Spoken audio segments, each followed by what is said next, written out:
মহারাজ, কি হবে বল দেখি? হ্যাঁ, কি আবার হবে? কিচ্ছু হবে না, তুমি শুধু শুধু তো চিন্তা কেন করছো বলো তো? আমি তো বললাম আমি বরং রাত্রিবেলা আসবো, বড়বাবুর সাথে একবার কথা বলে যাও, ঠিক আছে? এসো এসো এই তোমরা। কমপ্লেনটা আদৌ সত্যি নাকি এর মধ্যেও কোনো ষড়যন্ত্র আছে? আমি কিন্তু ষড়যন্ত্রের গন্ধ পাচ্ছি। ষড়যন্ত্র তো বটেই, কিন্তু ষড়যন্ত্রটা কে করেছে সেটা জানতে হবে।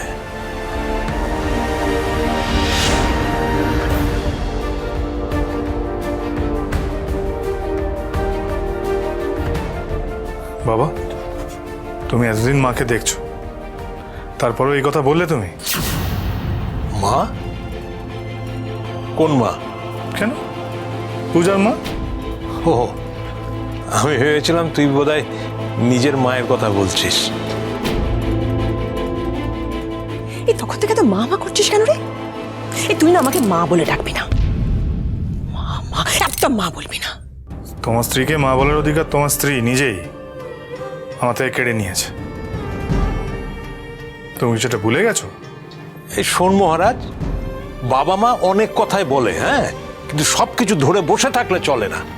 কেন বাবা, আমার মন বলে কিছু নেই? আমাকে নিজের আত্মসম্মান জলাঞ্জলি দিয়ে বাড়িতে থাকতে হবে? যদি আমি বেশিরভাগ সময়তেই বিহায়ের মতনই বাড়িতে থাকি।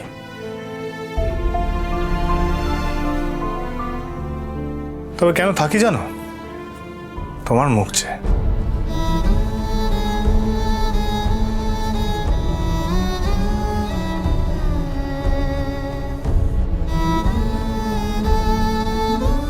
চলো।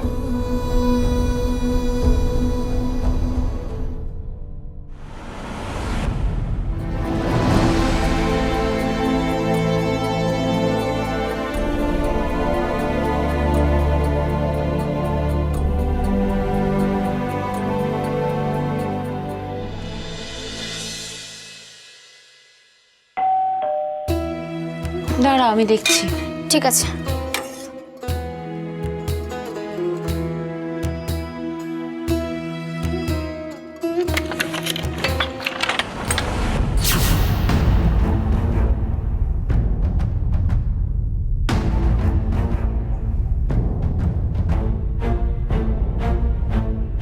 এ কি, তোমরা এখানে?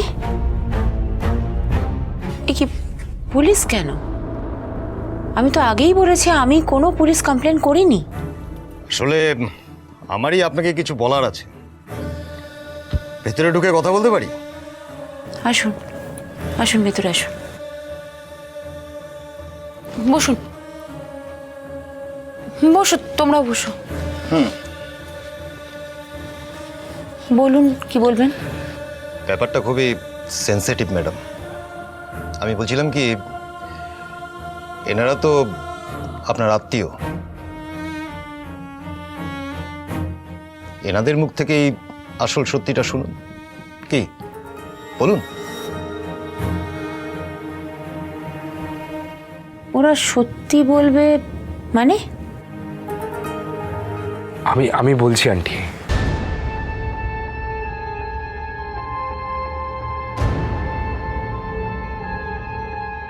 আসলে একটা সত্যি অনেক দিন ধরে আমার বুকের ওপর পাথর হয়ে বসে আছে। সেই কথাটা আপনাকে না বললেই নয়।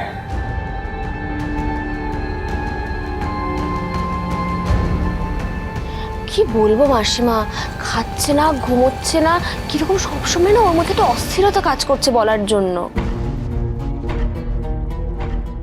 আমি বিবেকের দংশনে শেষ হয়ে যাচ্ছি। দেখো, তুমি কি বলছো আমি কিছুই বুঝতে পারছি না। যা বলা স্পষ্ট করে বলো।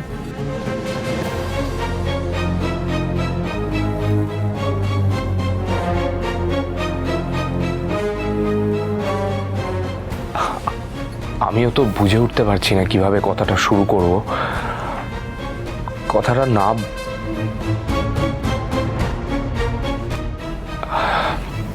শত হোক, এটা আপনাদের আর আমাদের পরিবারের কথা, মানে আমাদের পরিবারের লজ্জার কথা। এত হেয়ালি না করে যা বলার তাড়াতাড়ি বলো সোমনাথ।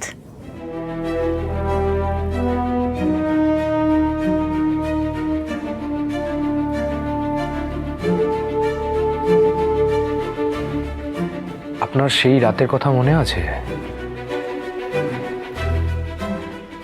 যেদিন পূজার বাবার অ্যাক্সিডেন্ট হয়েছিল? সে কি কেউ ভুলতে পারে? দুঃস্বপ্নের মতো সেই রাত। হ্যাঁ, আমার সেই রাতের ঘটনা নিয়ে আপনাকে কিছু বলার আছে।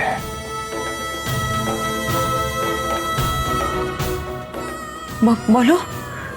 সেদিন পূজার বাবা যে ট্রেনটির সাথে ধাক্কায় মারা যান, আপনি কখনো জানতে চেয়েছেন সেই ট্রেনটি কে বা কারা চালাচ্ছিলেন? কি করে এত বড় একটা দুর্ঘটনা ঘটে গেল, মানুষটি আর বাড়ি ফিরলেন না? না, আমরা জানি না কে ছিল। আমার বাবা শ্রী সুবিনয় মুখার্জি। না,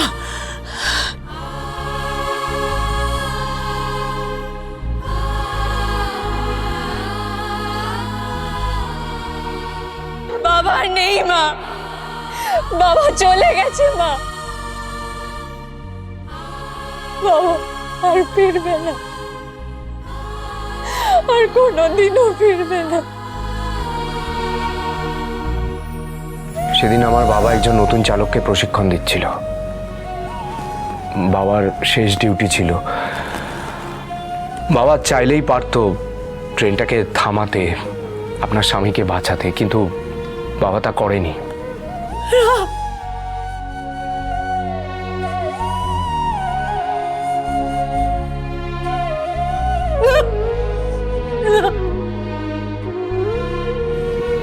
আপনাদের সবকিছু শেষ হয়ে গেছে শুধুমাত্র আমার বাবার নেগলিজেন্সিতে।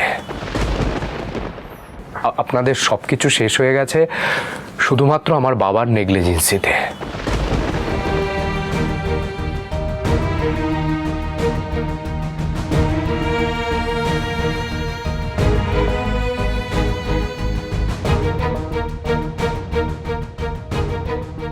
আমার বাবাকে বাঁচানো যেত, তারপরে উনি কিছু করলেন না। সত্যি কথাটা বলার মতো সাহস ছিল না আমার, কিন্তু কথাটা আপনাকে না বলে আমি থাকতে পারছিলাম না।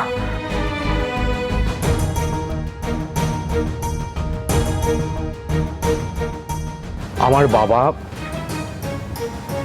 পূজার শ্বশুর মশাই আপনার স্বামীর মৃত্যুর জন্য দায়ী।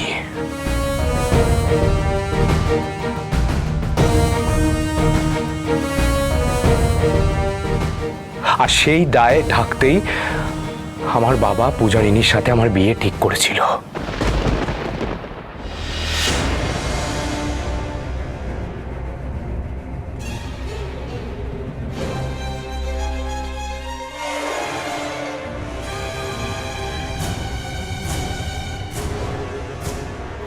আসলে এই ভারটা না ও নিজের বুকের মধ্যে আর চেপে রাখতে পারছিল না।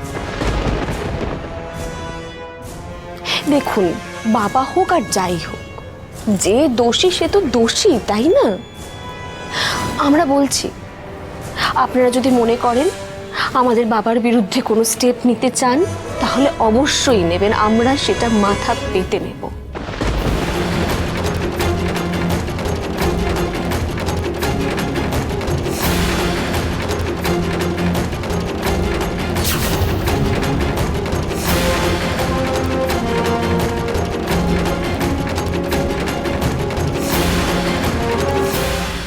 স্যার বলছি, বড়বাবু এসছেন?